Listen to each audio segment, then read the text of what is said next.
Hey guys, tonight we're curling up with the slowest, sleepiest art form you've never asked for, Ottoman calligraphy. Picture this. Somewhere in the cobbled back alleys of old Istanbul, a courtyard flickers with lantern light. Not a marketplace, not a palace, just a plain stone courtyard muffled by centuries of silence. The sun has dipped behind tiled rooftops. The air smells of paper, dust, and something faintly sweet. Maybe burnt sugar from a tea house next door. And gathered there, like quiet shadows in wool robes, are a dozen teenage apprentices slumped over wooden desks, squinting into ink pots the size of teacups. This is your new home now. Well, for the next 2 hours. And honestly, you probably won't survive the pace. People say calligraphy's peaceful. They've clearly never spent a year just learning how to sit properly before touching a pen. So, before you get comfortable, take a moment to like the video and subscribe, but only if you genuinely enjoy what I do here.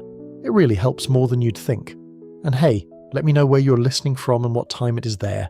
I'm guessing at least one of you is already half asleep on a couch in Melbourne. Now, dim the lights, maybe turn on a fan for that soft background hum, and let's ease into tonight's journey together. You trudge across the courtyard, slippered feet whispering against stone, and approach a low wooden threshold. No one speaks. That's not a rule, just the vibe. The mekteb, this school of calligraphy, is lit by a few oil lamps, their light pooling in small gold puddles on the walls. The students sit on floor cushions, hunched over planks resting on their knees. Their fingers move like they're afraid of making the air ripple too hard. You don't know anyone's name yet, but you can already tell who's been here for years, wrist wrapped in cloth, eyes half-lidded with sleep and ink fumes. Tonight's lesson: stillness. Not metaphoric, literal. You're taught to sit, upright spine, soft gaze, dominant hand steady, elbow just so. You're not allowed to pick up the pen yet, not even allowed to look at the ink. You're told to breathe with your rib cage, not your chest. Whatever that means. One boy next to you lets out a sneeze, everyone freezes. The master looks up, eyes like twin ink drops, then lowers them again without a word. The sneezer blushes so hard you swear steam rises from his collar. The tools come out slowly, almost ceremonially. There's the qalam, a reed pen sliced at a diagonal angle and sanded smoother than most relationships. There's a shallow porcelain dish filled with soot black ink, which one apprentice stirs clockwise exactly 11 times before using. Why 11? Historians still argue whether this was just superstition or had some divine numeric logic tied to Sufi geometry. No one agrees, and honestly, no one dares ask. The parchment is goat skin, not paper. It's stiff, yellowish, and smells faintly of the barn it came from. You're told it's more forgiving than early paper, though from how tight everyone's grip is, it doesn't seem very forgiving at all. You're handed a piece to practice on, just to hold, not to write. One wrong fold and you're practicing with your hands instead of tools for a week. Someone finally dips their qalam into the ink, and it makes this tiny, satisfying clink, like the sound of a thought forming. The first stroke appears, a clean, swooping curve, and the entire room exhales in unison, as if relieved the world didn't crack in half. You notice an older student gently brushing his parchment with a rabbit hair fan before writing. Apparently that's to calm static. Yes, static electricity in the 1500s. They didn't call it that, of course, but it turns out even back then, a tiny spark could smudge a letter meant for a mosque wall. One fringe theory even claims some scribes wrote near fountains to keep humidity stable. Calligraphy, where the weather report matters more than inspiration. Hours pass like molasses uphill. You practice making curves in the air with your fingertip, shadow tracing the letter none over and over. Your knuckles ache. A novice to your left falls asleep with his face on his lapboard. No one wakes him. The master believes the body teaches the hand when the brain gives up. Outside, a cat yowls in an alley. Inside, a student blots a letter just slightly too fast and has to start the entire verse over. He doesn't argue, he just nods, bows slightly, and turns the parchment face down in quiet shame. Apparently the act of writing isn't just about shape, it's about rhythm. Breath in on the stem, out on the loop, pause between letters. The script must look like it was written without hesitation. Even if it took hours of hesitation to get there, you're handed a dry reed, just to hold, just to imagine with. And for a moment, with your aching spine and dry eyes, you feel something shift. Not excitement, not pride, just presence, a kind of awareness that you're part of a lineage so quiet, so slow, it might just outlast anything noisy. You glance at the master. He's writing a verse from the Quran in Muwakkak script, so graceful it looks like wind could carry it off the page. His hand barely moves. His face is stone. Somewhere in that stoicism, a joke is hiding. But you're not allowed to laugh here. Not yet. Outside, the lamps gutter. The courtyard is darker now, colder. 1 more hour to go and you still haven't made a single mark. And that's how it starts. Not with inspiration, but with stillness. With ink that waits and pens that don't forgive. You slide your slippers off and cross the wooden threshold. The inside of the mekteb smells like pressed reeds, hot lamp oil, and that peculiar chalky tang of aged vellum. The floor is covered in tightly woven reed mats, slightly uneven, worn smooth by generations of kneeling. A long cushion lines the far wall, threadbare but neat, and beyond it, a low shelf cradles rows of glass inkwells, each resting in its own carved depression. No ink ever spills here. If it does, it's your soul that's stained, not the floor. You sit where they tell you, second from the window, not quite close enough to the master to smell his rosewater, but close enough to sense his disapproval radiating like incense. You're not alone in that. Every student here seems haunted by the quiet terror of failing at something so quiet. No one speaks, and still, the room is alive. You hear the gentle creak of someone adjusting their plank board, the whisper of parchment being aligned just so, and beneath it all the faint scratch of reed on skin is not the scratch of a mistake, it's deliberate, precise, the kind of sound that lets you know the writer has stopped thinking and started flowing. An older boy beside you leans over and, without looking, slides you a small ceramic pebble. It's a wrist rest. Not official, but necessary. Your forearm isn't ready for this level of monastic elbow etiquette. You're grateful, until the master walks by and says nothing, which in this school is apparently the equivalent of being screamed at. You watch the master settle down into his own cushion. His robes barely rustle. In his hand he holds a master, a layout template, and without a word he draws a horizontal guideline with a pale stick of lead, perfectly straight. No ruler, no mistake, just muscle memory and quiet dominance.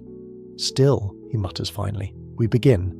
And so it begins again, not with a flourish, but with an invisible straight line. He lifts a column, its nib worn from decades of polishing with pumice, and begins to write a bismillah. The phrase curves and tilts in a way that almost makes it breathe. You realise he's not writing the words the way you read them. He's composing them like music, each letter harmonised with the next. You, meanwhile, are still struggling with sitting. Your legs have gone numb. You are, by all available evidence, terrible at sitting. Another student shifts noisily, once, and earns a glance from the assistant. No punishment, just shame. It's more effective. A whisper beside you. Don't rest your hand on the parchment, someone says. You freeze. You've already done it. Your palm leaves a faint oil stain on the bottom margin. Panic flutters in your chest. You wait. Nothing happens. Maybe no one saw, but they all saw. The shame lingers in the air like spoiled perfume. The assistant instructor glides over. He's younger than the master, but not kind. His hair is tied back with a green silk cord that marks him as a mulazim, a junior teacher. He doesn't scold. Instead, he places a new sheet of parchment in front of you, then holds your wrist just above it like a puppeteer. This, he murmurs, is how your hand must float. The reed does not like sweaty fingers. You nod. He leaves. You practice the floating. It feels unnatural, like trying to eat soup with chopsticks. But everyone here has gone through it. You can tell by the way their shoulders are relaxed even when their eyes burn with sleep. One student near the front begins quietly crying. It's not loud, not dramatic, just a steady stream of tears pooling silently under his chin. He doesn't stop writing. No one reacts. This too is part of the curriculum. There's an odd comfort in that. You're allowed to unravel, as long as the letters hold their shape. Eventually the master stops to stretch his fingers. He lays the reed down on a smooth inlaid tray and pours himself tea from a copper pot that never seems to boil. The steam fogs his glasses slightly. Yes, glasses, rimmed in gold, imported from Venice. A reminder that the Ottoman world is vast even if this room is tiny. While he drinks, the students exhale. Some roll their wrists, some close their eyes, others just stare at their still blank parchments like they've seen a ghost. You do the same. At some point, a boy brings out a leather-bound booklet of model scripts, hand-copied excerpts of master calligraphy to emulate. The pages are dense with overlapping guidelines, annotations in red ink, tiny arrows pointing to where a curve should be tighter, looser, thinner, bolder. It's like seeing an ancient grammar book written in pure aesthetics. You flip to a sample of Naskh script, the kind used for copying the Quran. The text itself reads like a prayer, but you can't stop staring at how the letter sun curls just slightly upward at the end, like a smile that's trying to be polite. It's these micro-gestures, you're told, that distinguish the sublime from the merely accurate. Historians still argue whether these details were the product of personal style or a strict lineage of technique. Some claim great calligraphers deliberately embedded emotional tone in their curves. Others say that's just romanticizing squiggles. You're not sure which side you believe. The room begins to glow warmer. A second oil lamp is lit and shadows grow longer on the walls. Someone near the back spills a drop of ink onto the hem of their robe. They freeze, then sigh, then keep going. You're not yet allowed to write. Instead, you spend your remaining time arranging your tools in the correct order, as demonstrated by the assistant. Pen cup, ink dish, blotting cloth, parchment. Repeat. It's mind-numbingly slow, and yet, when you finally get it right, the assistant gives you a single nod. You feel 10 feet tall. The master finishes his tea. A bell chimes softly somewhere outside. Lessons over, no one speaks. They simply fold their parchment, wipe their tools, and rise. One by one, they drift out the door like shadows returning to the night. You remain staring at your empty parchment, not from shame, from something else. You feel, in a strange, exhausted way, like you've begun something, like you're being pulled into a quiet undertow made of ink, patience and discipline that smells faintly of goat. Outside, the courtyard is cool and dark. A stray breeze plays with the corner of your robe. The stars are out. Morning begins with aching knees and the low groan of wooden shutters swinging open. You wake in the corner of the dormitory, the mat beneath you as thin as the praise you've received so far. Outside, the first call to prayer has long since faded, replaced by the more urgent chorus of roosters and pigeons that never quite got the memo that this is a school of silence. You shuffle back across the courtyard, slippers scuffing stone, and enter the classroom just in time to see the master inspecting pen nibs with the solemnity of a judge reviewing criminal records. He holds one up to the light and sighs. That's not a good sigh. That's a "who handed me this blunt disgrace" sigh. The student flinches and immediately starts carving a new nib with a practiced flick of his wrist and a small pumice stone that's seen better decades. You sit, you try to look invisible, and then the reed pens arrive. Not handed out like in a normal school. Oh no. These are placed in front of each student like fragile relics of a saint. Carved from river reeds imported from the Nile, dried for months in a dusty storeroom, then cut to size and sanded smooth. A bad nib produces a wobble. A good nib produces serenity. A great nib whispers through the parchment like it knows secrets. You're handed your first blank kalam. It looks unimpressive, like a long hollow tooth. You're expected to shape it yourself, using a penknife so small it might double as dental equipment. The assistant teacher, with the resigned air of someone who's watched hundreds fail before you, slides a thin sliver of reed into your lap and says, "Cut at a 45-degree angle, try not to ruin it." You do. You absolutely ruin it. The first attempt leaves a jagged edge more suited to etching runes into stone than anything poetic. The assistant just raises one eyebrow. He doesn't say a word. Somehow, that's worse than a lecture. You try again. This time it's better, smoother, neater, but the slit in the nib is crooked. Another eyebrow raise. You have now disappointed 2 centuries of tradition with one diagonal mistake. A third try. This one holds. The nib glistens slightly with residual oil from your fingertips. The assistant tests it with a single flick against a spare sheet. He nods. And with that, you're initiated into one of the most maddening rituals of Ottoman calligraphy, pen obsession. Students here spend as much time carving, sanding, and stroking their pens as they do writing with them. A master is said to know the feel of his kalam, as well as a sailor knows the tilt of his ship. Some even named them, though historians still argue whether this was widespread custom or just one particularly sentimental scribe with too much free time. You test your new pen. The nib kisses the parchment and produces a line. Not a letter, not a word, just a line. The line is wobbly. You start over. The line is too dark. You start over. The line is too thin. You start over. By the 10th attempt, your wrist burns. By the 20th, you consider the moral advantages of becoming a goat herder. By the 30th, something clicks. You feel the pressure shift just slightly, and the line glides, still imperfect, but alive. Across the room, an older student is carving an ornate pen case out of cherry wood. You wonder if he's actually any good at calligraphy, or if he just has a really nice case. You'll learn eventually that status here can often be disguised as craftsmanship. One scribe once arrived with an ivory-inlaid ink box shaped like a palace, only to be kicked out after blotching a single verse of Yasten. The master speaks again, this time pointing to a board at the front of the room. Today, he says, you will practice the 7 basic strokes, not letters, just strokes.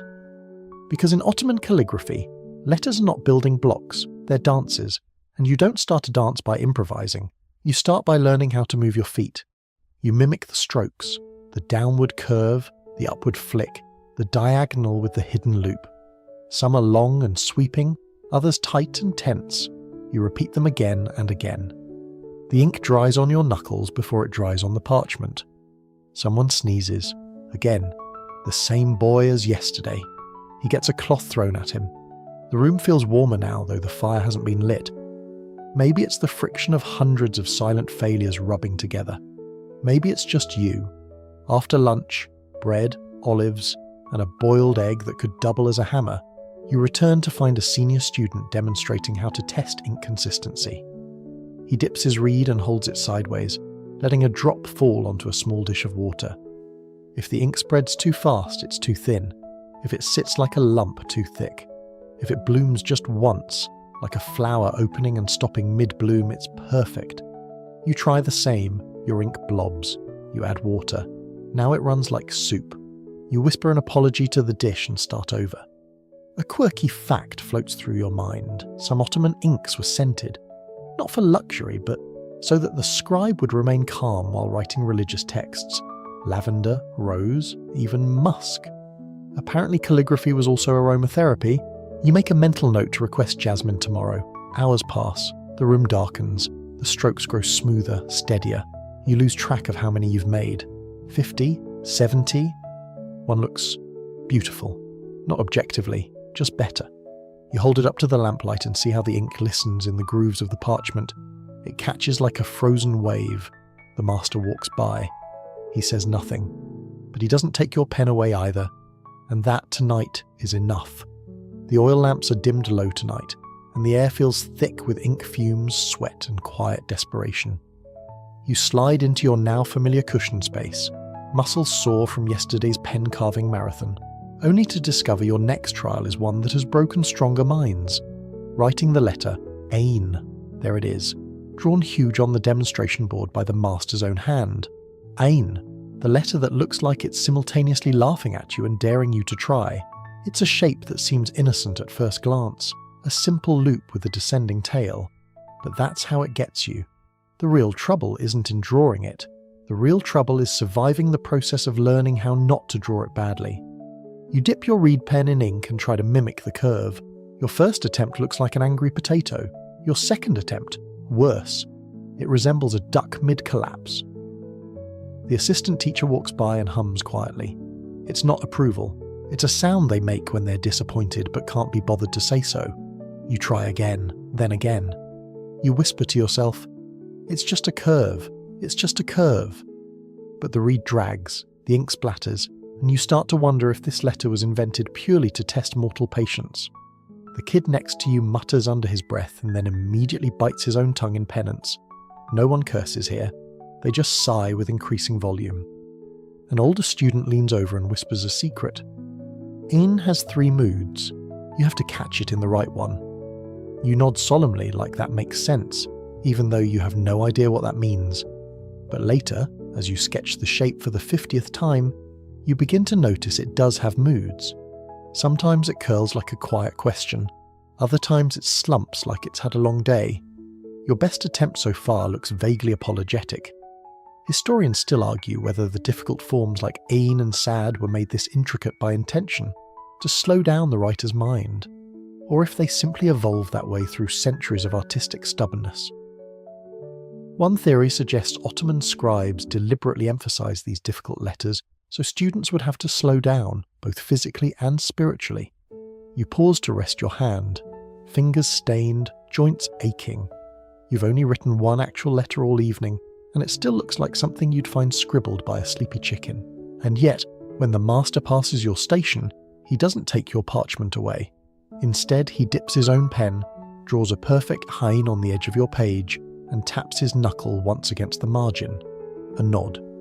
That's the calligraphy school version of a standing ovation. Break time arrives. You step outside into the courtyard, where the moon is just starting to pull itself out of the Bosphorus mist. A few students sit cross-legged in a circle, sipping bitter tea and comparing ink stains. One has what looks like an accidental calligraphy tattoo on the side of his hand, a perfect B that etched itself into his skin during a spill. He's proud of it. Better than a sword wound, he grins sleepily. Someone pulls out a parchment scrap with exaggerated versions of ain, one looking like a cat stretching, another like a snail in formal wear. Laughter ripples quietly. This is the only time humour is allowed, when it's shaped like script. Inside, the master stays behind, muttering over his work. Rumour says he once spent a full month writing a single verse of the Quran because he didn't like how the mem curved. Another story claims he burned an entire mushaf, a sacred text, because a line slanted slightly downhill. No one knows if that's true, but it feels true. It's the kind of quiet madness that coats every brick of this school. Back at your station, the real test begins. You're assigned the task of repeating ein 20 times in a row on a single line without touching the borders, without variation, without breathing wrong. You begin 1, 2, 3, ink blot, start over, 1, 2, 3, 4, curve too shallow, start over. Time becomes soft around the edges. You're not really sure how long you've been here. Maybe hours, maybe centuries. The calligraphy master's tea has gone cold. A pigeon coos outside like it's mocking your technique. Eventually, miraculously, you finish a clean line. It's not perfect, but it holds together. The rhythm of your hand matches the breath of the pen, and the result is not embarrassing. The assistant nods. Acceptable. In this room, that word is gold. Later, during cleanup, you help gather the inkwells. One is nearly empty, and the student who used it mutters that it must have evaporated. Someone jokes that the letter Ian probably drank it in self-defense. Everyone's too tired to laugh loudly, but a few smiles break through the exhaustion. Before you leave, you run your fingers across the finished line one last time. The ink is dry, slightly raised on the parchment like scars on skin. Each ain holds its posture, stubborn and curved just so. You'll dream about this letter tonight.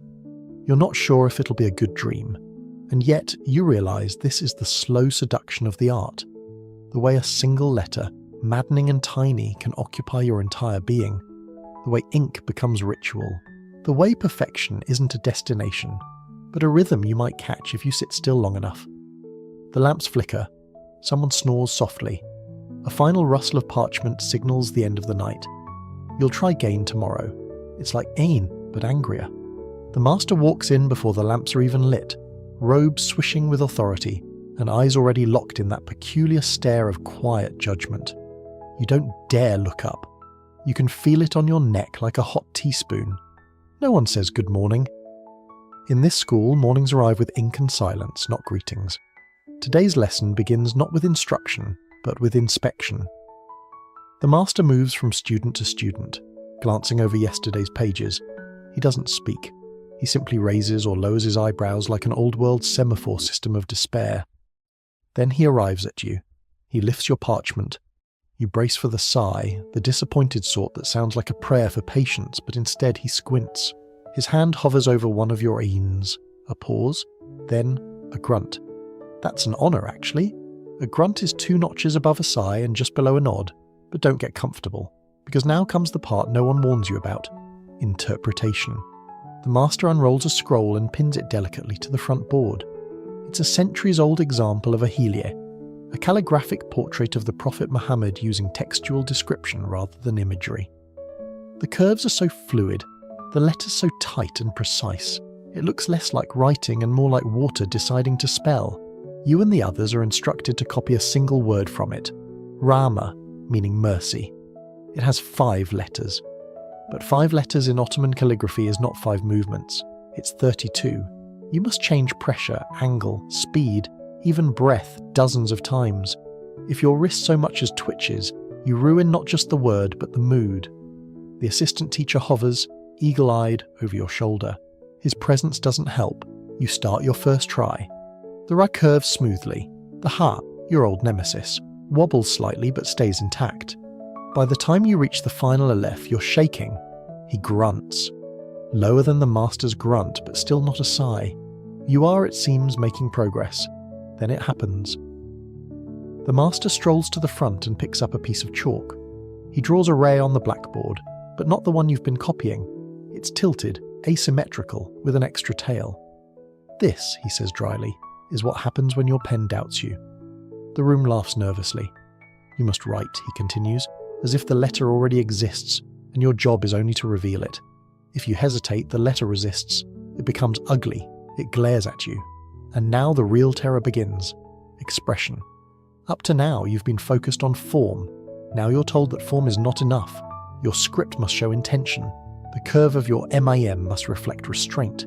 The tail of your nun must display joy. The dot above your nun must sit like it knows a secret. You look down at your work and realize, horrified, that all your letters look scared. So, you begin again. This time, slower. You think about the word mercy. You imagine softness. You picture the master's face. Well, no, maybe not that. You try again. The letters begin to feel less like shapes and more like gestures. The pen glides more easily now, like it's finally starting to trust you. Historians still argue whether Ottoman calligraphers consciously infused mood into their scripts, or whether this was merely an interpretation later imposed by modern eyes, romanticizing a pragmatic craft. But here, in this room, it doesn't matter. You're told to write with emotion, and so you try. The assistant returns with a correction knife. You flinch, not because he's angry, but because that little ivory blade is used for only one thing, scraping. He lifts your parchment and carefully scrapes away the blotch near your ha. It makes a faint rasping sound, like a whispering ghost. You watch the fibres of the parchment bend, the ink flake off, and then smoothness. He hands it back. Try again. You do. The new stroke glides, clean, confident. But then, in the corner of your eye, you spot something chilling. The master's eyebrow twitch. A subtle tick. A sign. It means someone, somewhere, has made a mistake so egregious it might enter school legend. Sure enough, a student near the back lets out a soft groan. His parchment is soaked. A massive ink spill has drowned an entire verse. He looks as if he might cry. The master walks over, folds the parchment once, then again, then gently places it into a waste bin carved with floral motifs. No scolding, just the slow burial of a failure. The student bows his head. No one laughs. Everyone knows that could be them tomorrow. To lighten the mood, a senior student tells a hushed tale of the time a royal scribe, legendary for his penmanship, accidentally sneezed while writing the Shin in Shara and turned it into something deeply inappropriate. He had to flee to Bursa for 6 months until the vizier calmed down. The lesson winds down. The ink begins to dry in its dish, thickening slightly like honey left out too long. You clean your pen carefully, drying it with a cloth scented faintly of rose oil. You line it up beside your dish, your blotting pad, your parchment, just as you were taught. Before you leave, the master says something unexpected. Your letters are no longer afraid. It's not a compliment, but it's close. It's a tiny sliver of approval wedged deep inside a mountain of stoicism. You'll replay that phrase in your head for the rest of the week. Outside, the sky has shifted to deep indigo. A bell chimes in the distance, maybe from a nearby hammam. The courtyard smells like ink, wax, and roasted chestnuts from the alley. You stand in the doorway for a moment, looking back at the rows of desks, the tools, the ghosts of letters hanging in the air. You think about how much effort it took just to write 5 letters, and how proud you are of those 5. Then you smile, just slightly, because tomorrow you get to do it all again. The smell hits you before the lesson even starts, something between fermented goat and very expensive glue. You wrinkle your nose and glance at the others, who are all suspiciously quiet and looking down at their parchment, as though trying not to inhale too deeply. Today, it seems, you're learning illumination. If calligraphy is the art of divine words, illumination is its jewellery. Tiny gold suns, curling vines, impossible geometry, all meant to make sacred writing shimmer like a star map. But before the shimmer comes the glue, and before the glue comes the nightmare of preparation. The assistant instructor walks in holding a lacquered box which he opens with theatrical slowness. Inside are delicate brushes made from squirrel hair. Yes, squirrel. Because as he explains in that same flat, judgment-laden tone, cat hair lacks resilience and horsehair lacks grace. You stifle a yawn. He doesn't seem to notice, or care. He lifts a paper-thin sheet of gold leaf with iron tweezers. It flutters like it wants to escape the room altogether. This, he says, costs more than your entire wardrobe. He's not joking. You're handed your own square of gold leaf. It shimmers in the light like sunlight filtered through holy scripture.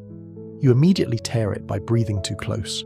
There's a sound from the assistant that might be laughter, or a sneeze, or disappointment compressed into one syllable. The glue, called mazab, is warmed in a shallow dish and smells vaguely like tragedy. It's made of gum arabic, distilled water, and in some variations ground up fish scales or egg whites. One fringe historical account even mentions adding fig milk for pliability, though modern scholars doubt this ever caught on outside of very sticky disasters. You paint a tiny circle of glue onto the corner of your parchment. The gold leaf is floated on with a sigh and a prayer. If it sticks crooked, it wrinkles. If it's too dry, it flakes. If your breath wobbles, it lifts like a leaf in the wind. You immediately understand why illumination masters have that same hollow-eyed look as people who train falcons. The master watches silently as the room fills with the sounds of bristle on vellum, of whispered curses, of parchment being turned and rotated obsessively to catch the right angle of light. Illumination requires a kind of devotion that borders on hysteria, and you're only on your first gilded dot.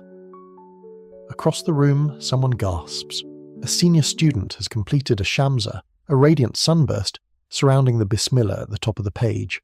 The centre gleams so brightly it's almost hard to look at. Tiny flourishes ripple outward in symmetrical perfection. Everyone pauses to admire it. The master nods. Then he points to the outer edge and says, "The blue is muddy," which in this school is a public execution. Colours are mixed fresh. Blue from lapis lazuli, ground so finely it turns into velvet powder. Red from dried cochineal beetles, imported and terrifyingly expensive. Green from malachite, yellow from saffron when the budget allows.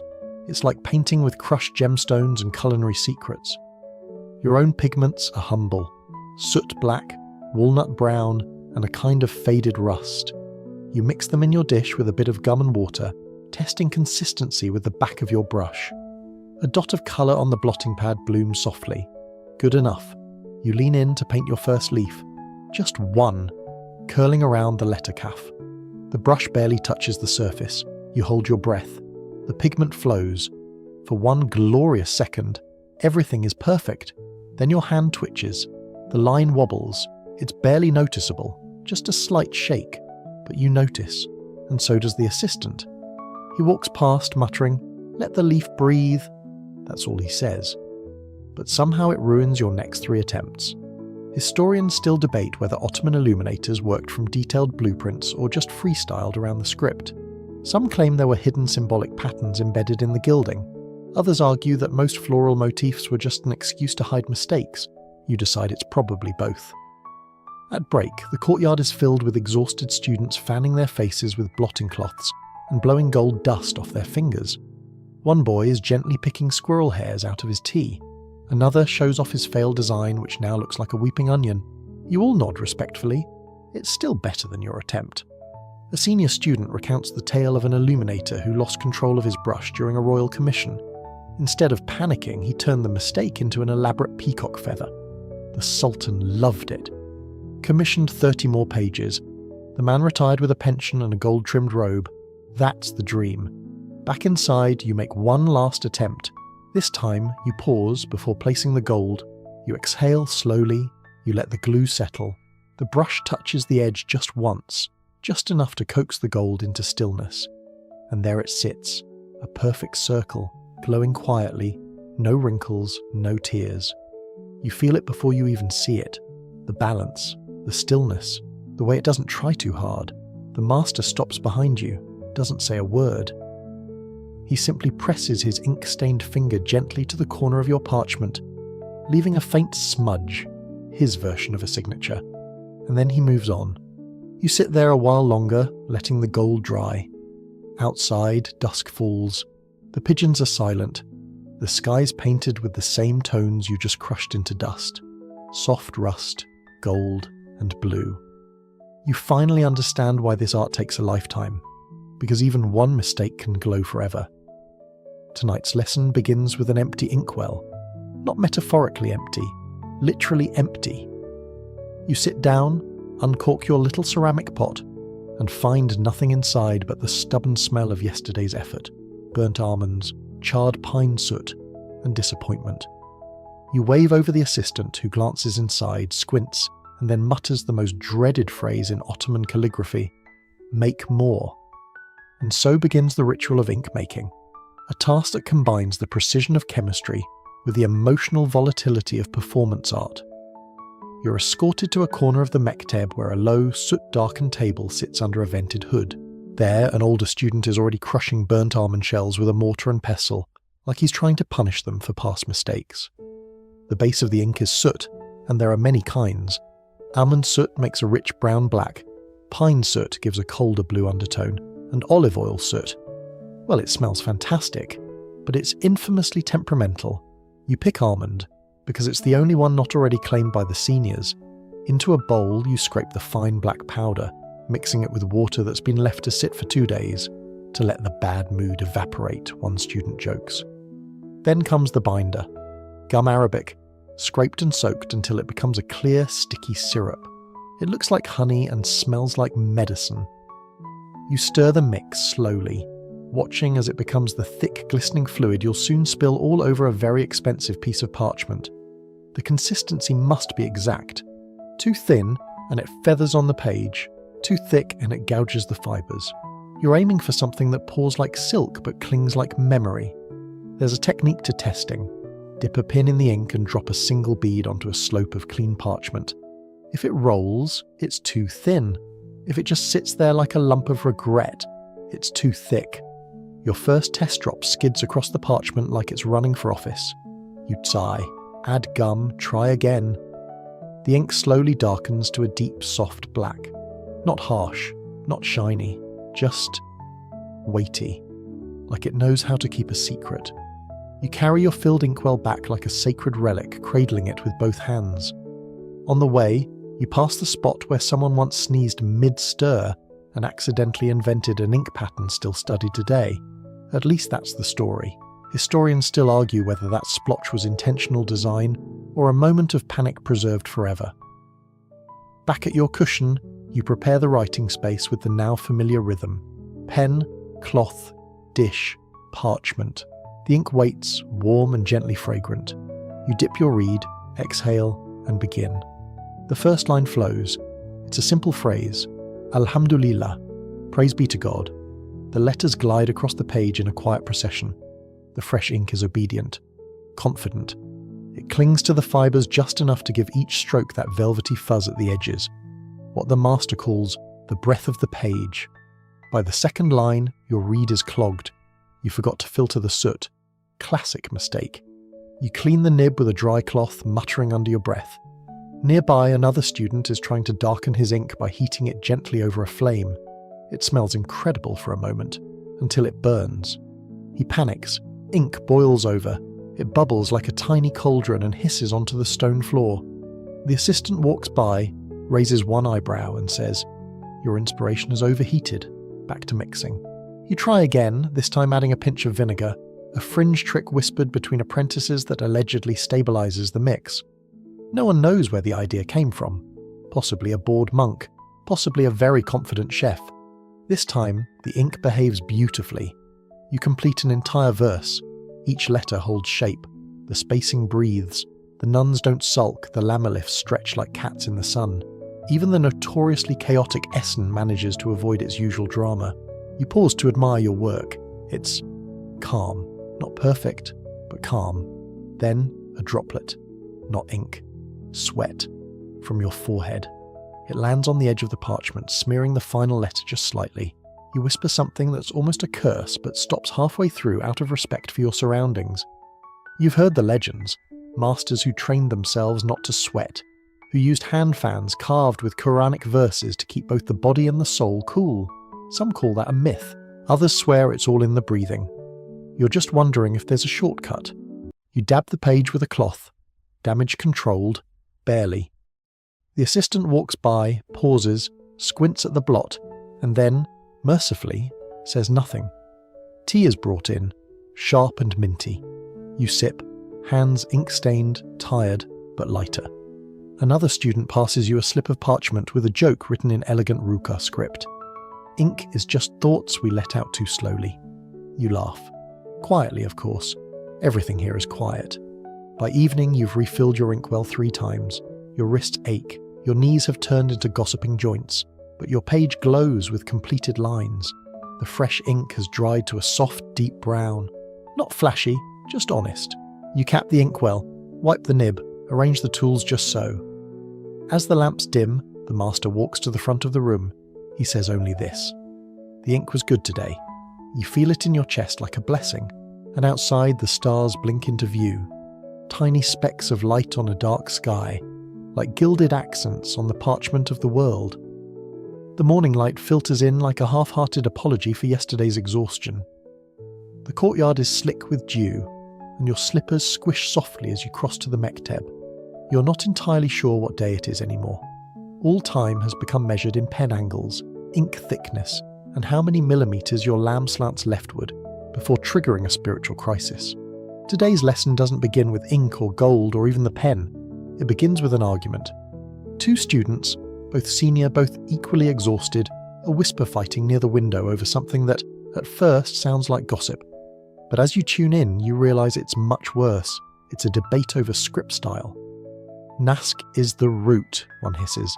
If it was good enough for the Quran, it's good enough for everything. The other scoffs. Yes, if you want your work to look like a tax ledger. You try not to smile. These arguments are older than the walls themselves. The master walks in and clears his throat. The room freezes. Even the wind outside stops.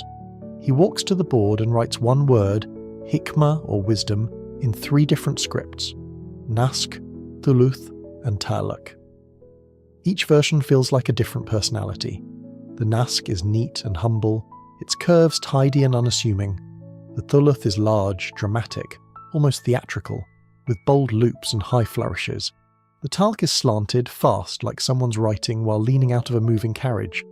The master turns and says, "Style is not a matter of fashion, it is a matter of voice," which is poetic and terrifying, because suddenly you realise that every squiggle you make has been talking behind your back. He assigns each student a different script. You get Thuluth, the show-off. Thuluth is big, it's dramatic, it's used for mosque domes and royal decrees. It does not whisper, it announces. Your first attempts are a disaster. Your lines are too short, your curves are too tight. The letters look like they're hiding from a party they were supposed to host. You watch another student working in Nask. His script is tight, precise, like a kind grandmother tidying the house before guests arrive. Meanwhile, your Thuluth is a toddler with a paintbrush. But then you start noticing something. Thuluth has its own rhythm, a kind of swing. Every stroke begins with a stretch and ends with a snap. It's all drama and restraint, like a slow-motion dance. You adjust your grip, you shift your posture, and suddenly the script starts to make more sense. You make one full word, solemn peace. The sun curves like a question. The lamb rises like a minaret. The sun curls into itself like a sigh. When the ink dries, you hold it up to the light, and it glows with confidence. Not perfection, but personality. Still, not everyone agrees on personality. A heated debate breaks out near the tea shelf. One student swears by the geometric clarity of muhakkak. Another insists that Rukha the everyday scribble of bureaucrats, is the most honest form of writing. You hear whispers about the forbidden style, divan, it's intricate, it's secretive. It was once used for imperial correspondence and encoded messages. Some students aren't even allowed to learn it yet. It's like the final boss of Ottoman scripts. Historians still argue whether these stylistic rivalries were rooted in regional pride, religious tradition, or sheer aesthetic stubbornness. Some even believe each script was intended to shape the temperament of the writer. Naskh for humility, Thuluth for grandeur, Talik for elegance. Others dismiss that as sentimental nonsense. Either way, you're now hyper-aware that every flourish might be saying more than you mean it to. After lunch, a dry fig, a lump of cheese, and a cup of tea hot enough to remove enamel. You return to your desk and find a surprise.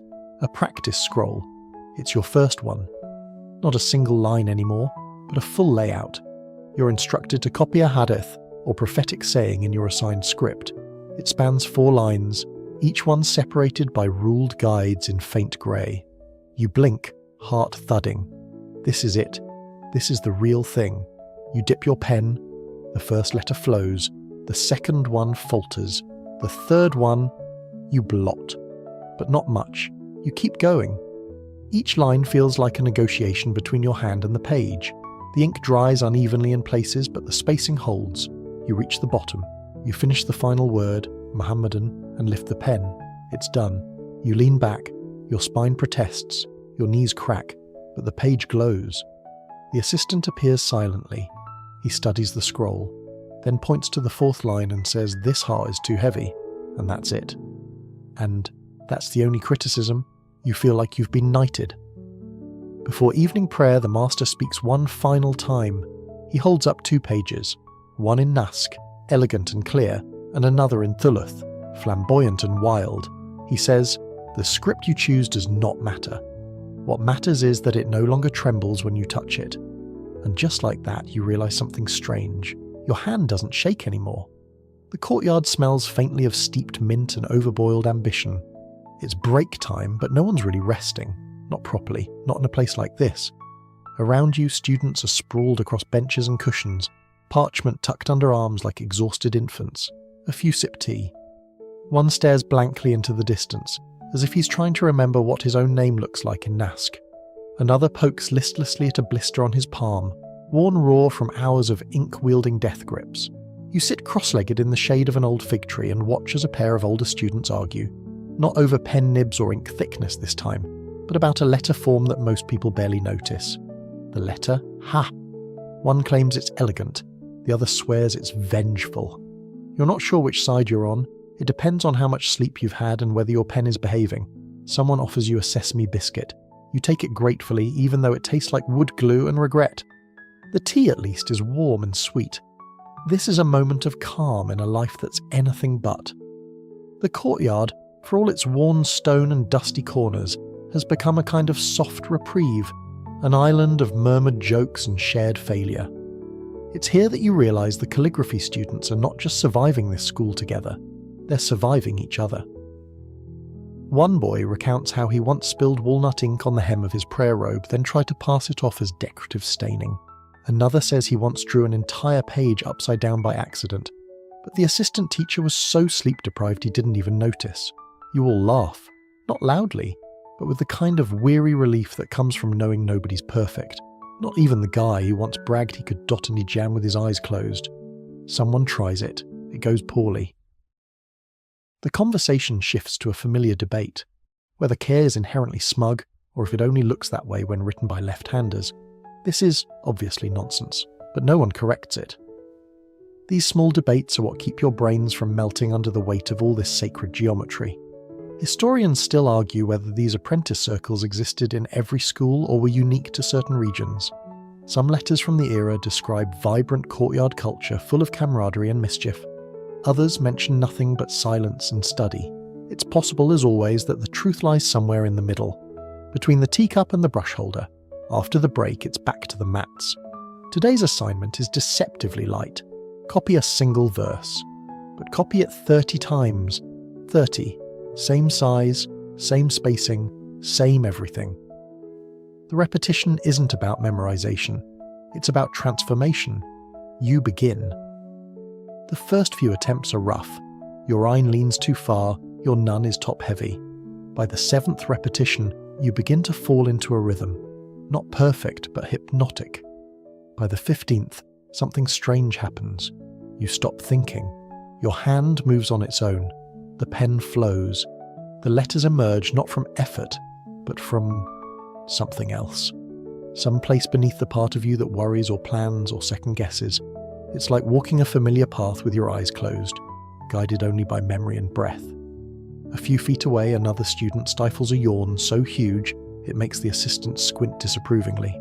You've all begun to enter what some refer to, only half-jokingly, as the ink trance, the state where body, pen and parchment all blur into one slow-moving act of devotion.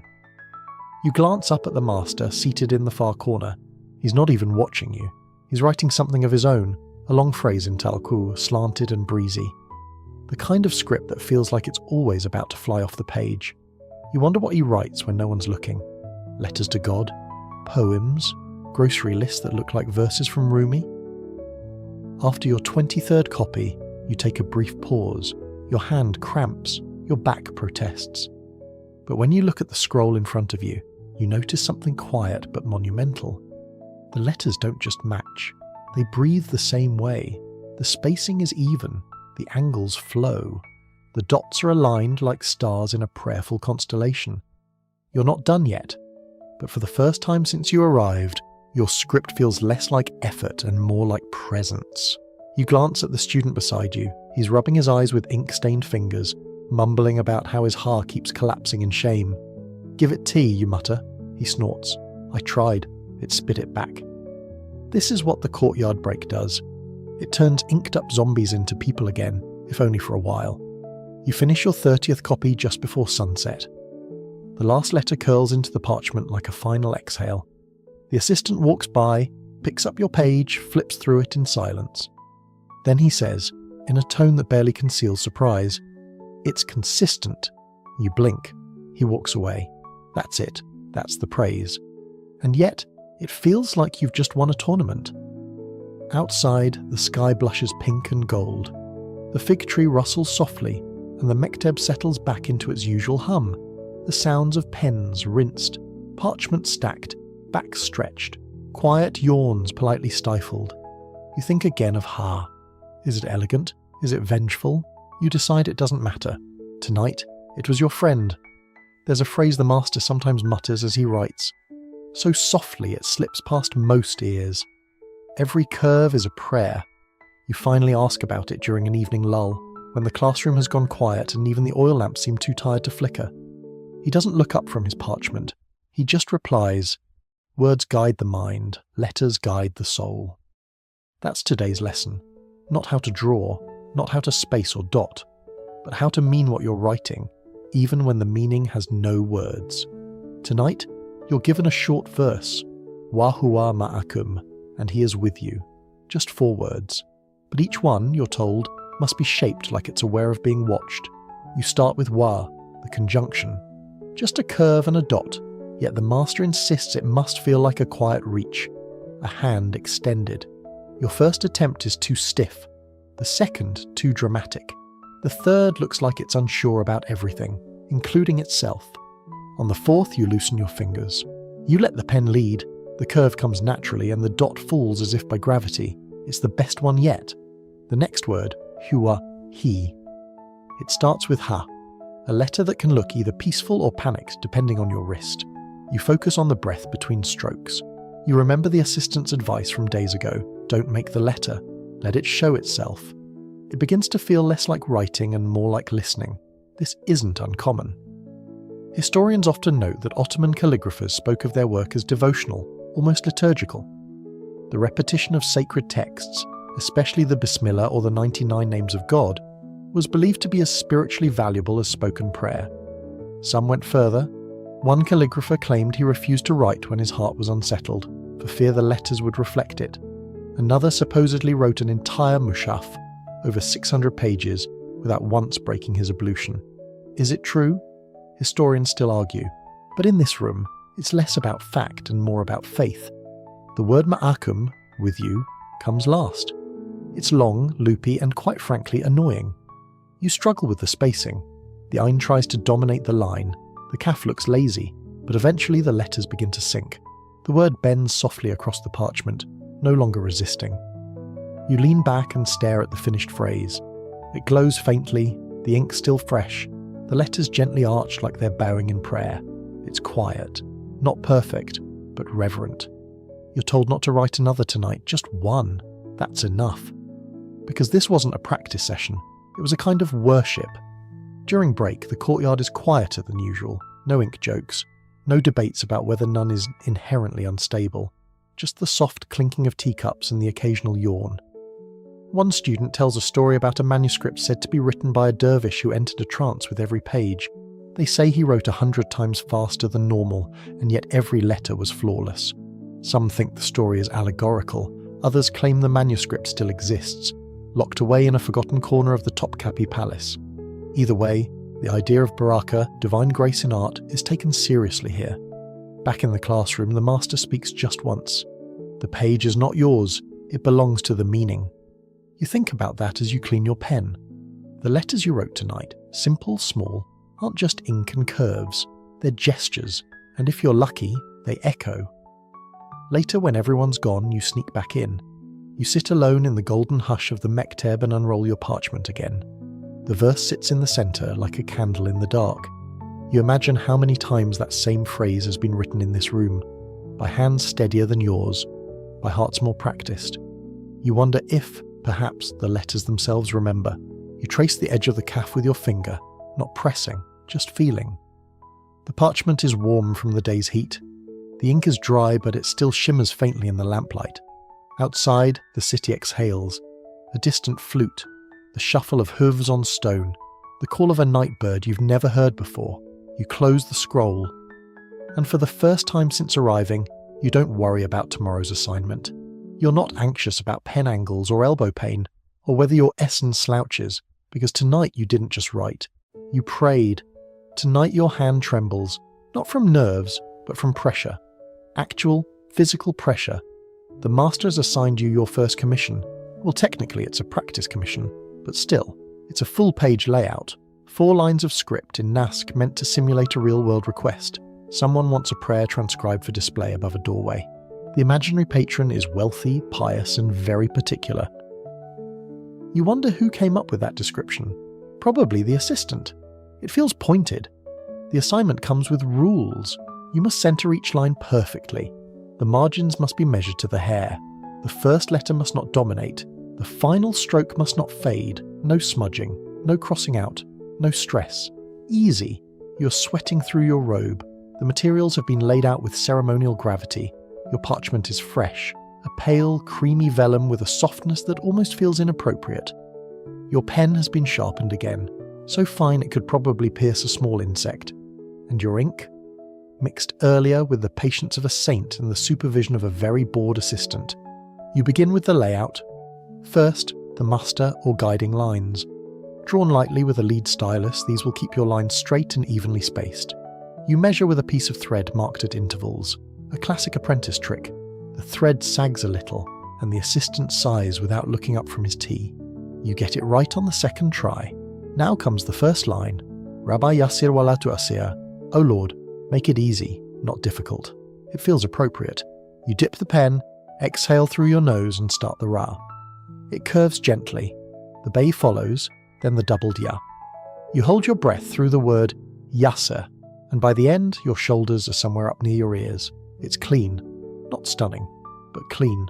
You keep going.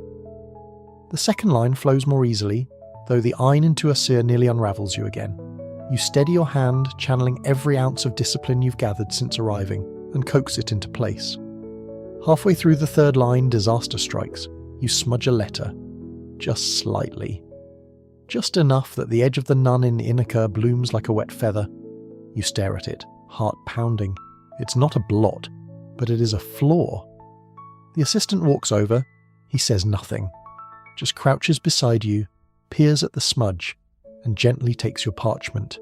He holds it under the light, squints, and then, without ceremony, reaches for the correction knife. The blade is thin, the size of a fingernail, ivory handle. It gleams faintly. He scrapes, softly, slowly. You can hear it, the whisper of the knife peeling away the top layer of skin, lifting the ink like breath from glass. The parchment fibres shift, bend, settle. He smooths the area with the back of the blade, hands it back and says, "Wait 10 minutes, then finish." You nod. The knife returns to its drawer with a soft click, a sound that will now haunt your dreams. 10 minutes pass. You sip water. You stare at your hands, which look older than they did yesterday. You try not to panic. Then you dip the pen again and write the final line. It lands clean. When you finish, the entire page feels like a living thing. 4 lines, breathing in rhythm, the ink dry but not yet settled, the edges still warm from your touch. You show it to the master. He studies it for a long time. So long, you start to feel the urge to apologize, or cry, or both. Then he says, "Good spacing. That's it, that's all. You beam so hard your teeth hurt." He hands it back, and you gently roll it and slip it into its protective sleeve. You're then told to place it in the school's temporary display shelf, the highest honour an apprentice can earn. It's a narrow alcove carved into the wall, lined with soft linen and watched over by an old brass oil lamp. No one speaks when placing work there. It's a moment of quiet pride. You slide your scroll in and step back. A student behind you murmurs, "First of many." You almost believe him. Later that evening, the courtyard is alive with stories. One boy brags about a cousin who was once commissioned to write an ijazah certificate for a sultan's favourite horse trainer. Not a royal, he admits, but still, he got a silver coin. Another whispers about an ancient calligrapher who refused to accept payment in gold, insisting instead on bolts of silk. Apparently he didn't trust bankers. Probably wise. A girl near the fig tree, quiet all week until now, mentions a family legend. Her great-grandfather once transcribed an entire Quran in 6 months, using a magnifying glass and a pen with a nib the width of a hair. When asked why, he supposedly replied, "Because no one told me I couldn't." Historians, of course, still argue whether such microscripts are physically possible. Some rare manuscripts exist with letters smaller than pinheads. Others were merely faked using chemical etching and artistic sleight of hand. But you don't care tonight. You want the stories to be true, because now you have a page of your own.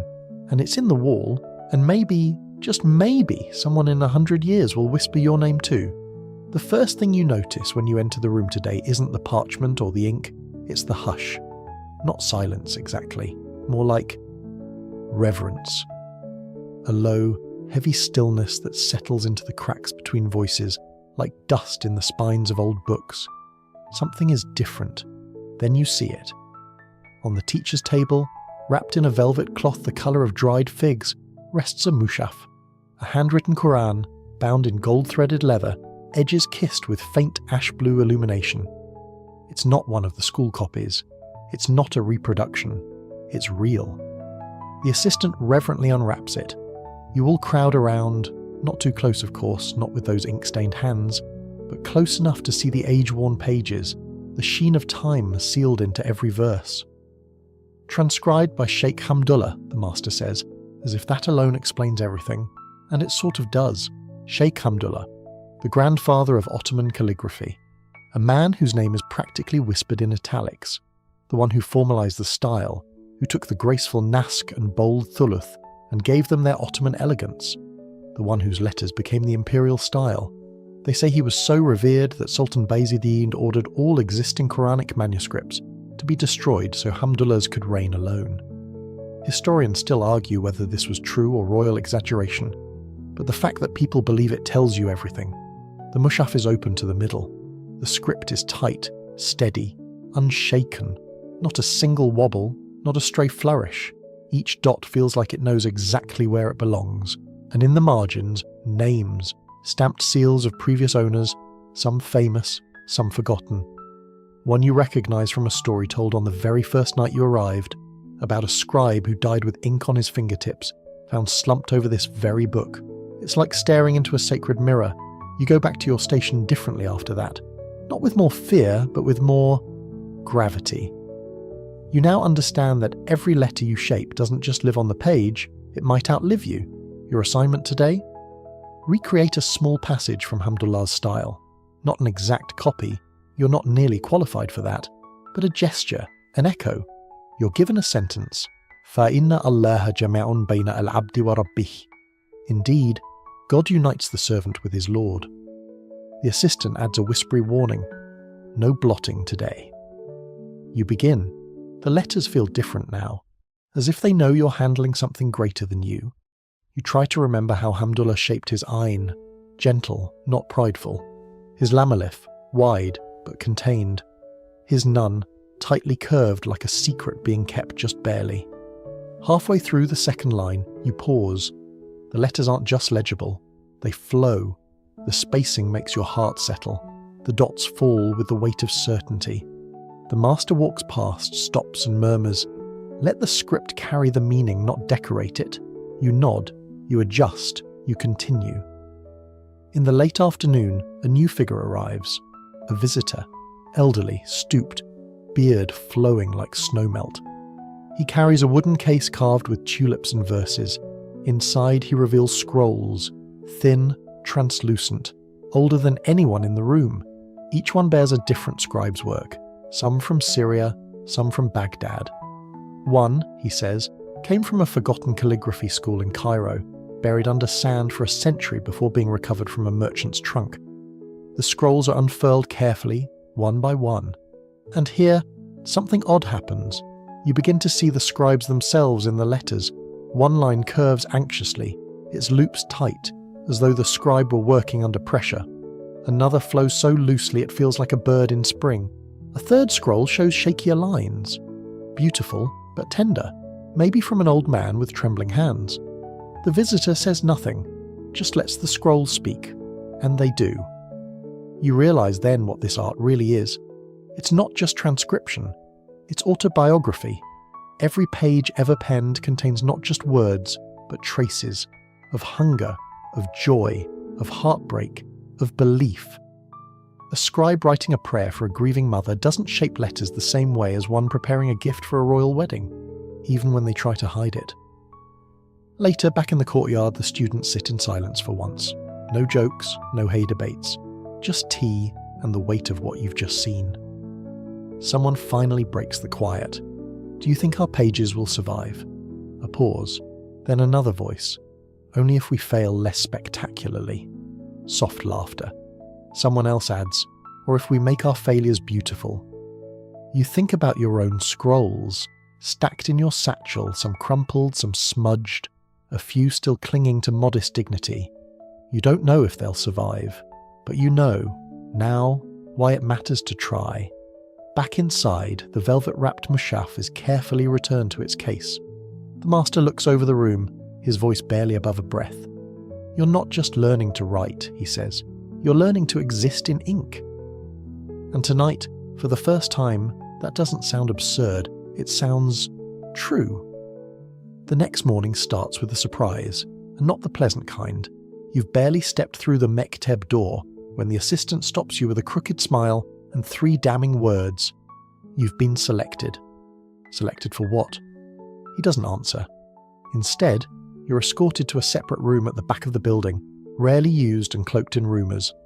The walls are bare, the windows are small, and in the centre of the room sits a polished wood desk and a heavy iron seal, the kind used by imperial scribes. This, you realise, is where the school tests the ambitious. And you've apparently been ambitious. On the desk lies a fresh sheet of parchment. Not goat skin, not reused scroll, but real calf vellum, thick, smooth, expensive. The kind they only use when someone important might see it. You are told to sit. The master enters. He does not greet you. He places a folded sheet beside the parchment. A verse for transcription, he says. The Sultan's court has asked for a demonstration piece. You will write one of the candidate drafts. No names, no attribution, just letters. You unfold the sheet, Waqul Rabbi Zidna Ilman, and say, My Lord, increase me in knowledge. A good choice, a terrifying one. The assistant provides you with new ink, black as night, and a reed pen that feels balanced, dense, and just slightly intimidating. You take your place, center the parchment, and breathe. One word at a time, you draw the initial war. It spirals confidently. The kaf follows, then lam. The word Rab unfolds like a staircase to somewhere holy. You try not to think about the consequences, but they're there, whispering. If your piece is selected, it will be sent to the Divana Humayun, the Imperial Chancery. If it impresses, your name will be known. And if not, well, then you just return to practice with the rest. You press on. The Zay curves like a lazy flame. The Dal sits perfectly. Nun drops like a gentle anchor. The final Ilman curls upward, eager, then your hand slips. Not wildly, just slightly. A hair too much pressure at the tail of In. The ink pools only a little, but enough that your stomach knots. You sit frozen, staring. The assistant, watching from the side, walks over. He studies the stroke. Then, very slowly, he nods. Let it be, he says. It has character. You stare at him. Character, you repeat. He leans in. Perfect letters don't always feel alive. Historians still argue about this, of course. Whether the greatest Ottoman calligraphers prize precision above all, or whether they accepted that a human hand would, by its nature, bring imperfection. Some say the tiny flaws were intentional, a nod to humility. Others claim they were proof the scribe was not divine. Either way, your page is finished. You place your signature discreetly in the corner, not your name, just your mark, a tiny circle within a circle. That's all you're allowed for now. The assistant picks up the parchment and leaves without a word. You're told to return to the regular session. As you walk back to the main room, everything feels different. The students feel younger, the cushions smaller, the routine less daunting. You sit and begin working on a mundane verse, something you've already copied dozens of times, but your hand is steadier, your gaze sharper. Word spreads quickly. By the afternoon, people are whispering, "Was it you? Did you write for the court? Did you use squirrel brush or reed?" You say nothing. The master says nothing. But the glint in the assistant's eye tells you your secret isn't really a secret anymore. After the evening tea, a senior student tells a story about one of the imperial scribes who once misspelled the word hikmah, wisdom, on a scroll meant for the Grand Vizier.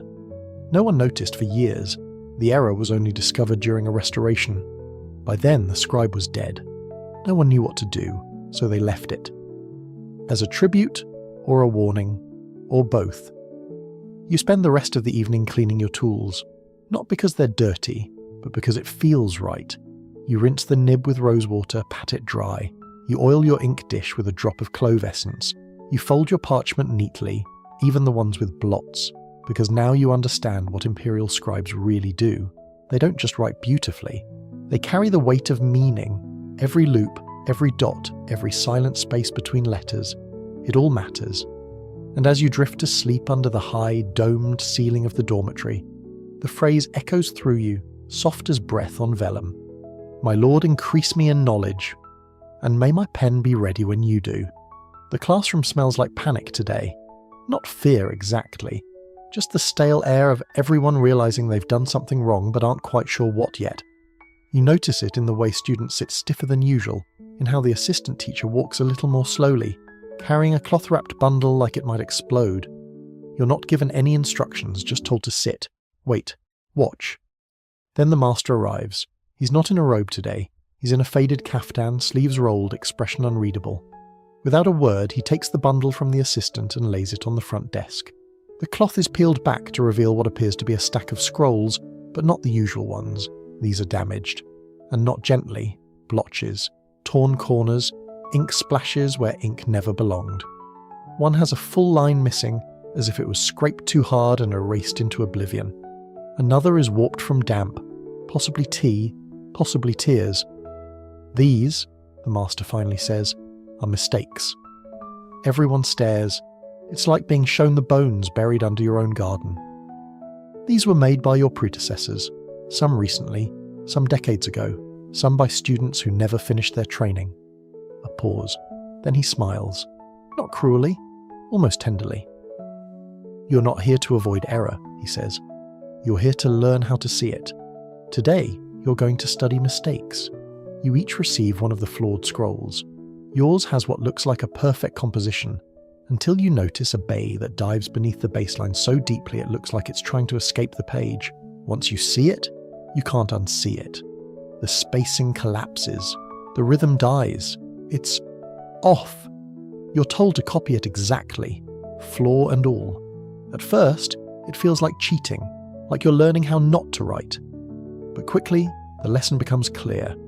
It's about understanding how one line, one twitch, can unravel everything. Calligraphy is not just skill, it's sensitivity. And then comes the second part. You're handed a fresh sheet and told, correct it.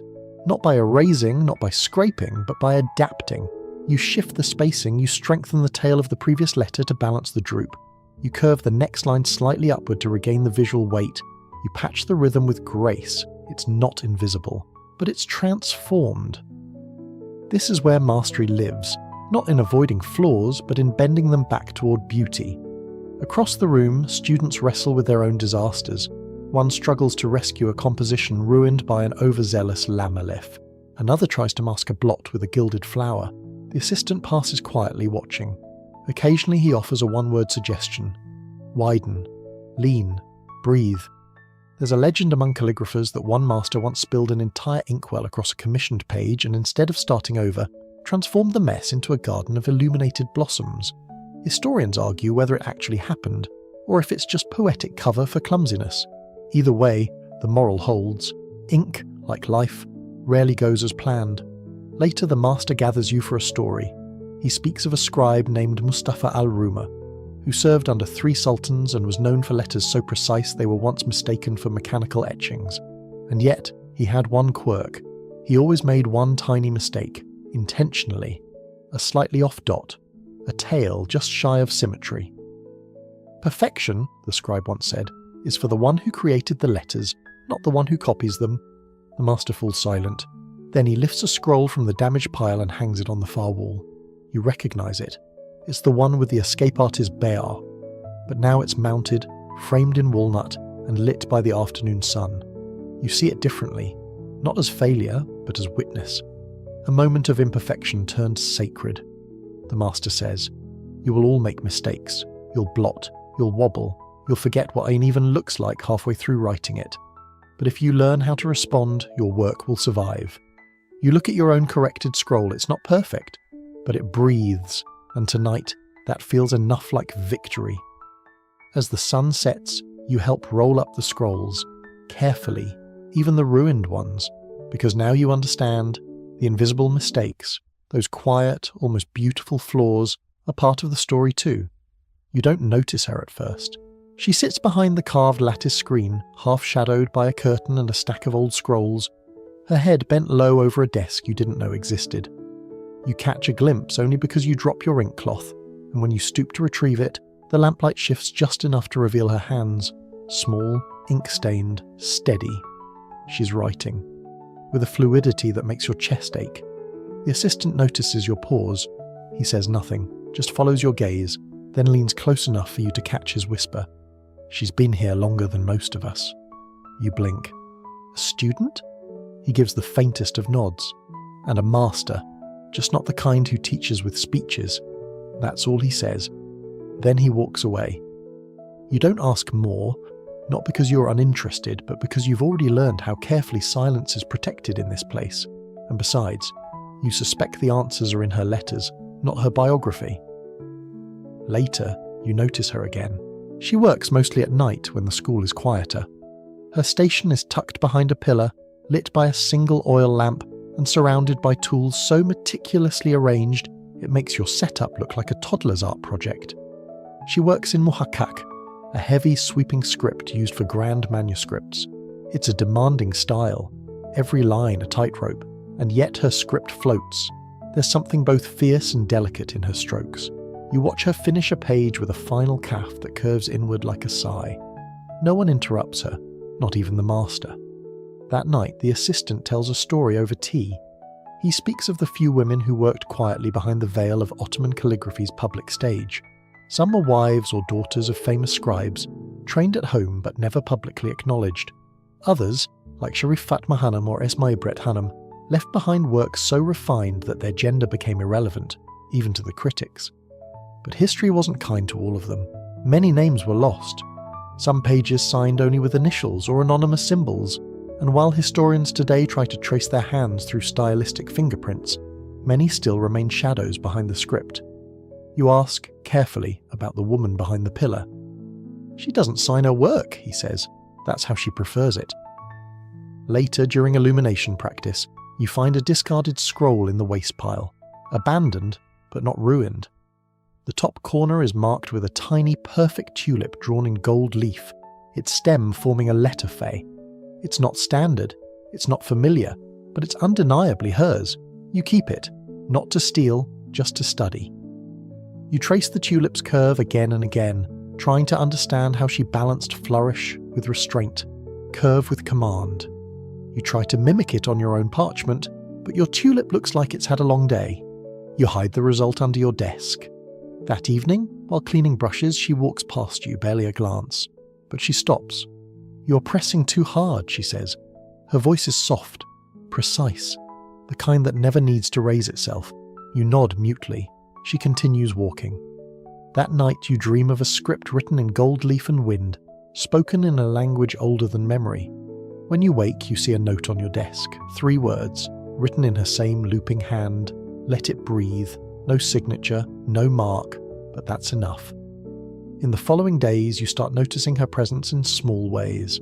A corrected stroke on the communal practice scroll, a new batch of squirrel hair brushes left without comment, a line of poetry written in italic across the tea shelf. Beauty is not in noise, but in return. She never addresses the class, she never takes credit. And yet, somehow, her silence instructs better than any lecture. Historians rarely write about these women. Their names slip between cracks in old records. Some pages survive, some don't. Some signatures are disputed. Some were never written at all, and still their hands shaped Ottoman calligraphy in ways more permanent than any title could. One evening, as you're packing away your pens, you glance toward her desk behind the pillar. It's empty. No tools, no lamp, no scroll. You feel a small ache in your ribs, the kind of quiet that settles when a presence vanishes. But the next morning, taped to the inside of your pen case, you find a fresh scrap of parchment. On it, 1 word in gleaming ink. Sabre. Patience. Written in a style that shouldn't be possible without divine assistance. You don't know when she left, but she didn't need a farewell. Her letters were enough. The wind shifts tonight, literally and figuratively. A storm is gathering somewhere past the rooftops of Istanbul, and the students are restless. The air crackles faintly through the courtyard arches, flickering oil lamps and scattering pages that should have been weighted. But inside the mekteb, something else is stirring. The master calls today's session not a lesson, but a demonstration. His voice is low and the students instinctively sit straighter. Even the assistant looks a touch uneasy, which is how you know this won't be another evening of dot placement or ink chemistry.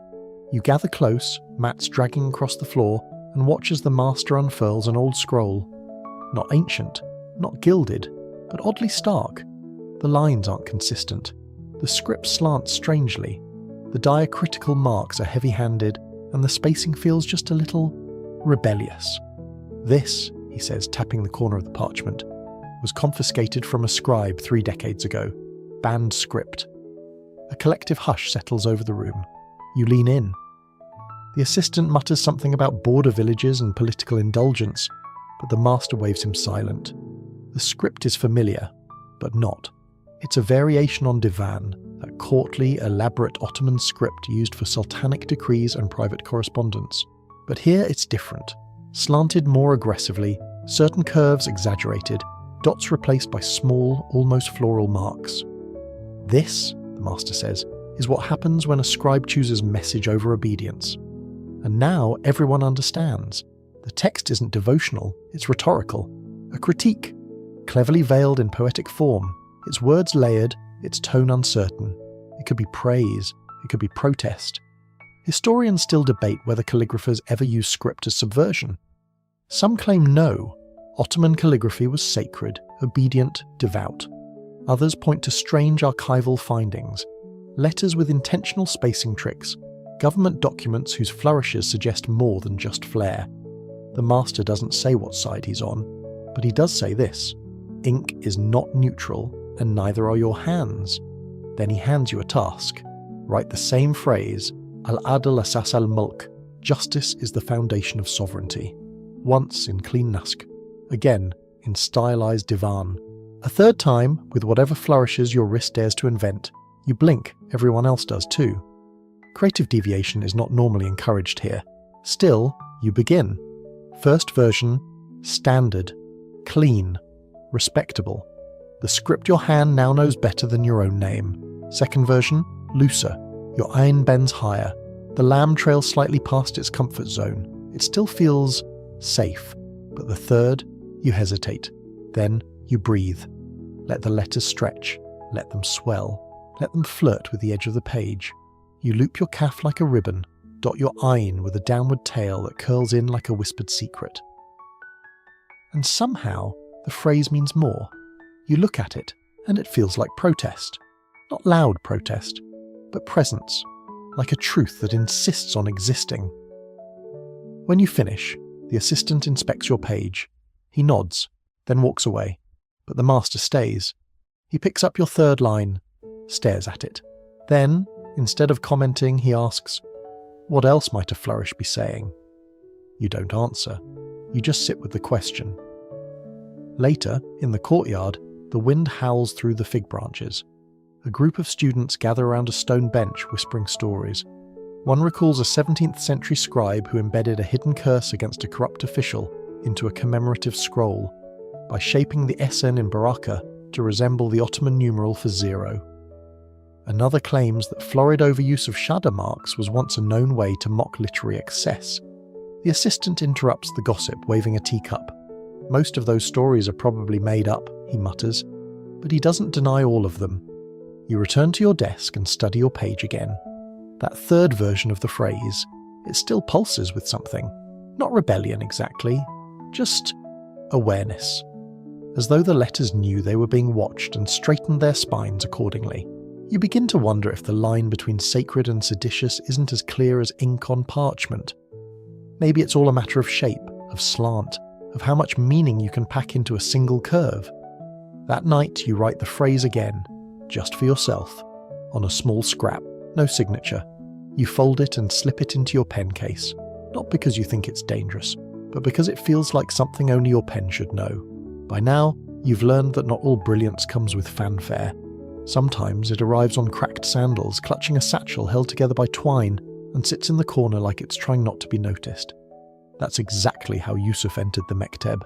He wasn't announced, he didn't bow, he just shuffled in one evening with the assistant, dropped his satchel onto a cushion that had been empty for weeks, and started organising tools that looked like they hadn't been cleaned since the last sultan's reign.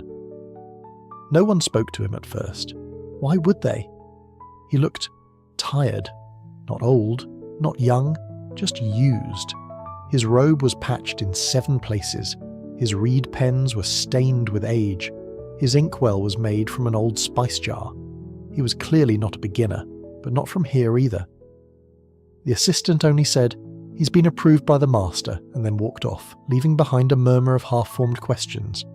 It took 2 days before you saw him write, and when he did, everything stopped. He didn't warm up, didn't mark guidelines, just dipped his pen and wrote an entire verse in slanted, elegant, so fluid it looked like water slipping down marble. The room fell into an unnatural silence. No creaks, no shifting mats, no throat clearing, just the soft scratch of a pen that somehow sounded like music. Even the master paused. When Yusuf finished, he blew on the parchment once and laid it aside, as if what he'd done was nothing, as if he hadn't just written something you'd be proud to accomplish in a decade. He never explained where he'd trained. Some whispered he came from Konya, others said he was a dropout from the Topkapi court school. Someone even swore they'd seen his work in a royal registry, unsigned but unmistakable. But Yusuf didn't confirm or deny, he just shrugged and kept writing. The weirdest part, he never kept his work. He wrote perfectly, and then handed the page to the assistant or the master, or sometimes just left it by the tea shelf. Once, he let a visiting child take one home. Another time, he folded a page into a paper boat and set it floating in the courtyard fountain. No signature, no ego, just ink. One day, you sat next to him, pretending to clean your brushes, just to be near that strange energy. You watched as he wrote a phrase you'd copied a dozen times, Inna ma'a al-yusri yusra. Indeed, with hardship comes ease. But when he wrote it, the ein didn't struggle, the sin didn't wobble. The whole line exhaled. You asked hesitantly how he did it. He didn't look up, just muttered, "I stop thinking when I start writing." Simple advice, almost insulting. But later that night, you tried it. You quieted your breath, let your shoulders fall, forgot the rules, just a little, and somehow your lines curved easier. They had less tension, less panic. Maybe not perfection, but presence. Historians rarely mention the anonymous students who floated in and out of the calligraphy schools. Most records focus on the court scribes, the commissioned masters, the celebrated prodigies, but you get the feeling there are hundreds, maybe thousands of forgotten Yusufs out there, people whose hands carried genius without ever demanding credit. One evening, Yusuf wrote an entire page in reverse, not mirrored, backward, as in starting from the final letter and working to the first. It made no sense. No one knew why. The assistant scolded him gently. "We are not court jesters." Yusuf smiled and replied, "Then you've never seen the court." You laughed out loud. The assistant did not. And then, one day he was gone, just like that. His mat empty, his satchel missing, his name never entered into the roster book.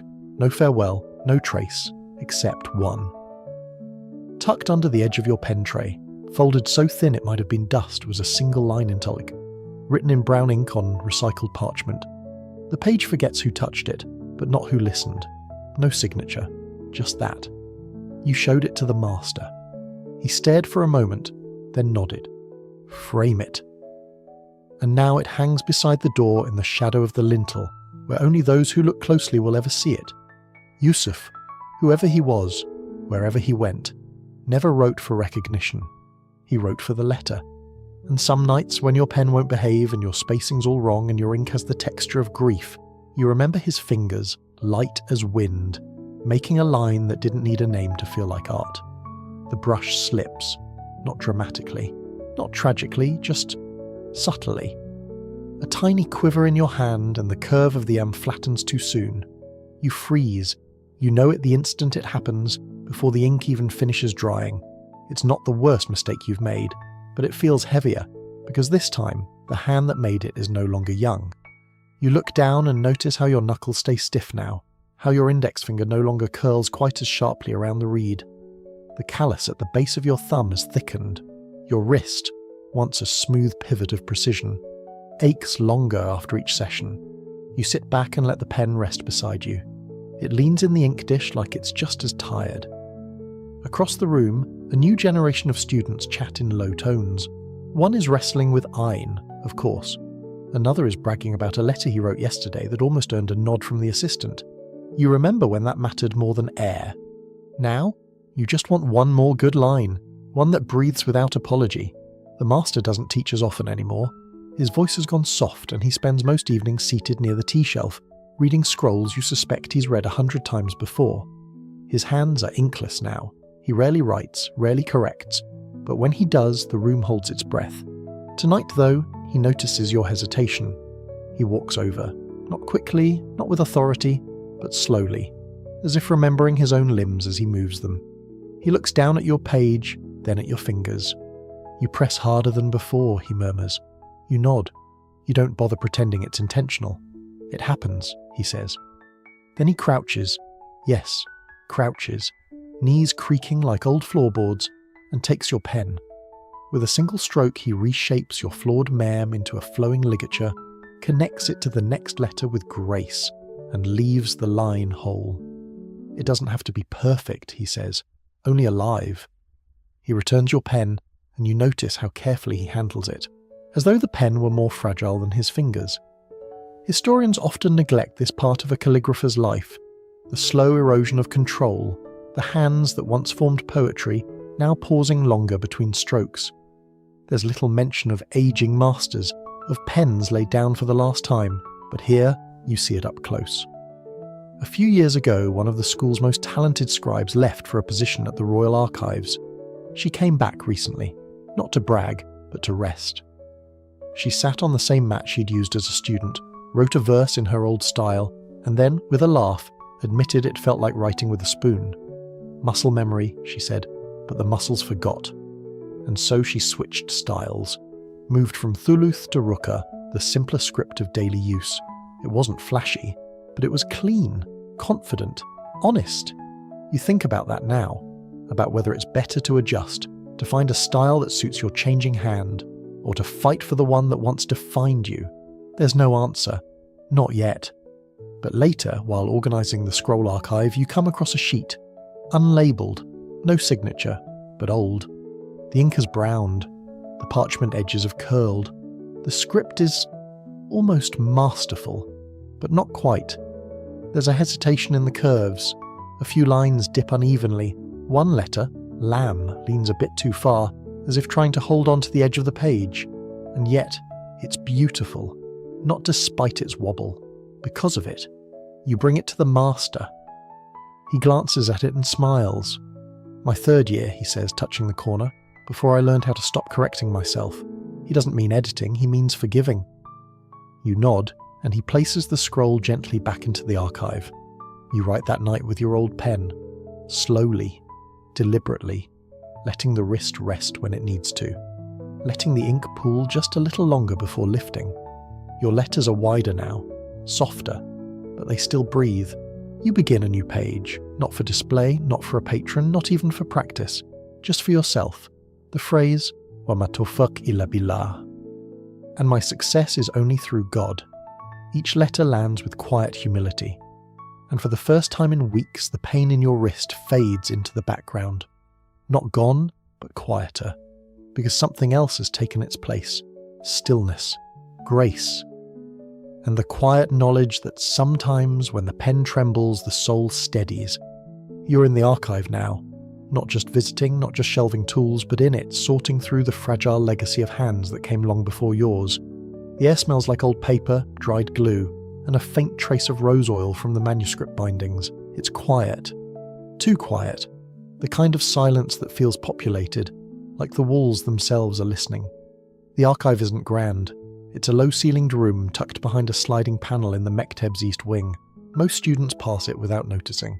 You didn't even know it existed until the assistant handed you the brass key and said simply, "It's your turn."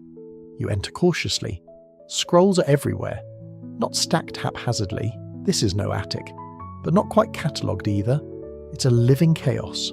Bundles tied in red twine, velvet folders with handwritten labels, tall spines of bound mushafs resting like sleeping elders. Your job isn't to restore, just to clean, to organise, and maybe, if you're lucky, to read. The first scroll you unroll crackles softly.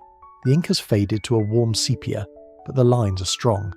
It's a page of supplications written in Thuluth, majestic, full of drama. But here's the strange part. Each phrase ends with a flourish that doesn't match the era. Stylized dots, diagonal lifts, a flick that belongs to a later generation. This was someone experimenting. Quietly, invisibly. You smile. You know the feeling. You roll the scroll and slip it into its cloth sleeve. The next piece is different. It's tiny. A full Quranic verse written in Gubar script. Dust script. So small you can barely see the letters without squinting. You hold it up to the window light. The letters shimmer like the idea of ink rather than ink itself. Legend says scribes once wrote full Qurans in Gubar to hide them during times of war. Others say it was just bravado. Look what I can do with the width of a mustard seed. Historians still debate how many of these micro-manuscripts were practical and how many were vanity projects, but it doesn't really matter. You hold the scroll, and it pulses with a kind of tiny defiance. You place it gently into a box lined with soft fabric. Next, a portfolio of practice sheets. One is signed simply Yusuf. You recognise the hand, loose, playful, free. He must have slipped this in before disappearing. You feel a small ache bloom in your chest. You linger over the page, finger tracing the margin. At the bottom corner, he's scribbled something in Ruka. I wonder if letters dream when we're not looking. You write it down. You keep going.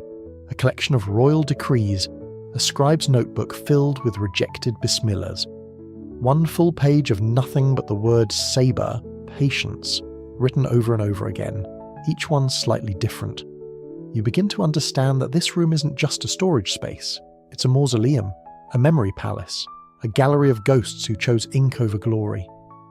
And each scroll you touch has weight, not because it's perfect, but because someone once sat where you sit, heart pounding, wrist sore, hoping that what they wrote might matter.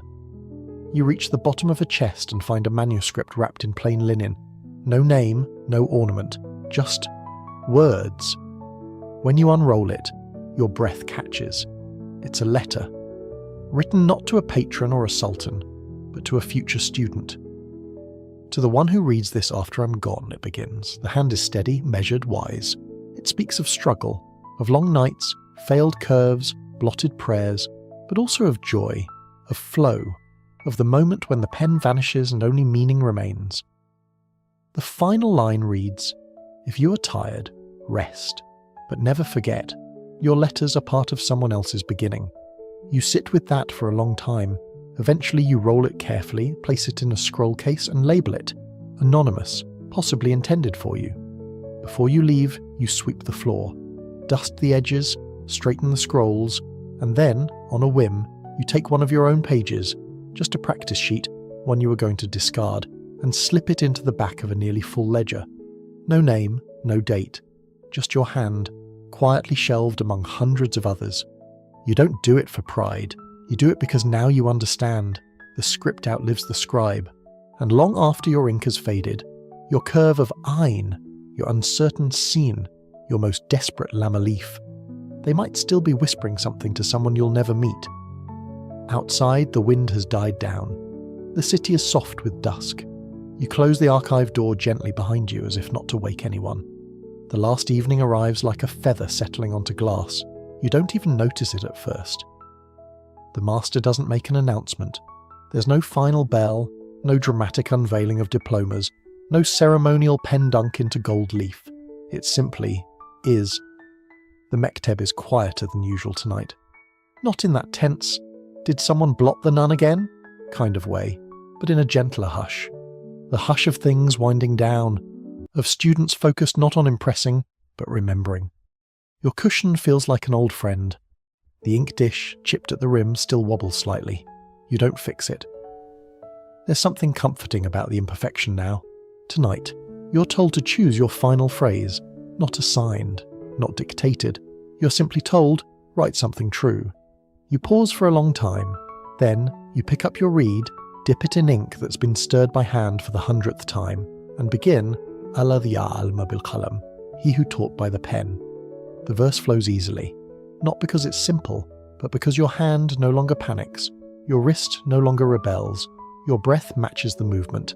Every loop of ein, every kiss of ink at the dot of bai feels steady, not perfect, but faithful.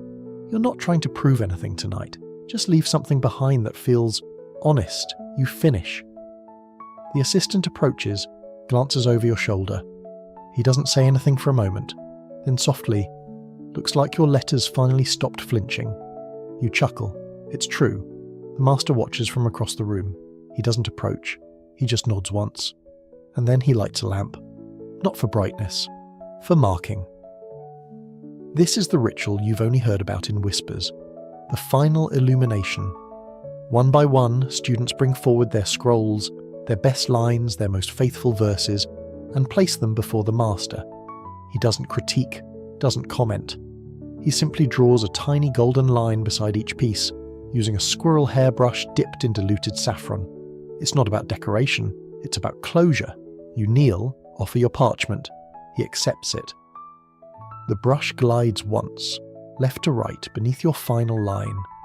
The gold catches the light, then fades back into stillness. Afterward, you sit with your fellow scribes. No one speaks of what comes next. There is no graduation, no ranking. You simply leave when your letters are ready. Some leave with commissions waiting. Others will teach. A few will vanish like Yusuf, known only by the ink they left behind. But before anyone departs, you gather in the courtyard one last time. The fig tree rustles gently overhead. Tea is poured. Dates are passed around in a bowl older than most buildings in the city. Someone recites poetry. Someone else hums. The assistant, surprisingly, tells a joke involving an inkpot, a rogue cat, and a misread ha. The laughter that follows is real and soft and just a little sad. You look around and realize this is it. Not just the end of study, but the end of becoming. You're no longer just an apprentice. You're a part of the lineage now.